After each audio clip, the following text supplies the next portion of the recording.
জান্নাতের রয়েছে 8টা দরজা, মিনহা বাবুন ইউসাম্মা আর-রাইয়ান।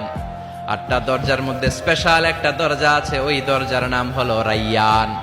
লা ইয়াদখুলুহু ইল্লা সাইমুন, রোজাদাররা ছাড়া কেউ রাইয়ান দরজা দিয়ে ঢুকতে পারবে না। আবার বিশ্বনবী বললেন, মান দাখালাহা লাম ইয়াজমা আবাদা, একবার রাইয়ান দরজা দিয়ে যে ঢুকবে চিরকালের জন্য তার গলার তৃষ্ণা মিটিয়ে দিবে কে? সিয়াম যারা পালন করবে তাদের জন্য আল্লাহ তাআলা এই দরজা দিয়ে ঢোকার পারমিশন দিবেন। যেহেতু সারাদিন অল দ্য ডে লং সে তৃষ্ণার্ত ছিল, আল্লাহর ভয়ে কিছুই পান করে নাই, এজন্য রাইয়ান দরজা দিয়ে ঢোকার সুযোগ সে পাবে, আর একবার ঢুকলে তার গলায় আর তৃষ্ণা থাকবে না। বিশ্বনবী বললেন এই 8টা দরজার অনেক মাহাত্ম্য।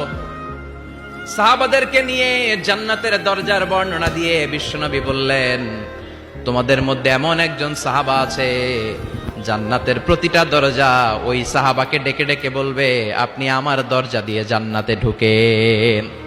প্রতিটা দরজা চাইবে সেজন্য ওই দরজা দিয়ে ঢুকে। সাহাবারা বললেন, ইয়া রাসূলুল্লাহ, ইয়া হাবিবাল্লাহ, কে সেই সাহাবী?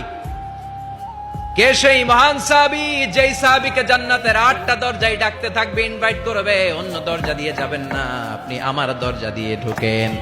বিশ্বনবী বললেন, সেই সাহাবী হলো আমার হিজরতের সঙ্গী আবু বকর as-সিদ্দিক। পড়েন সুবহানাল্লাহ।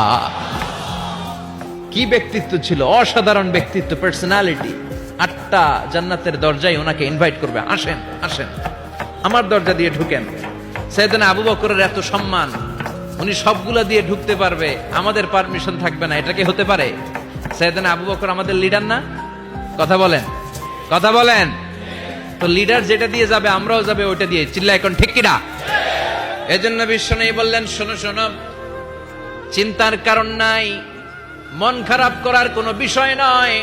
প্রতিদিন সালাত কায়েমের আগে যে তোমরা ওযু করো, এই ওযু করার পর কেউ যদি পড়ে আশহাদু আল্লা ইলাহা ইল্লাল্লাহ ওয়া আশহাদু আন্না মুহাম্মাদান আবদুল্লাহি ওয়া রাসূলুহু, ওযু করার পরে এই দোয়াটা প্রতিদিন যে পড়বে তার জন্য আল্লাহ জান্নাতের 8টা দরজা খুলে দিবে।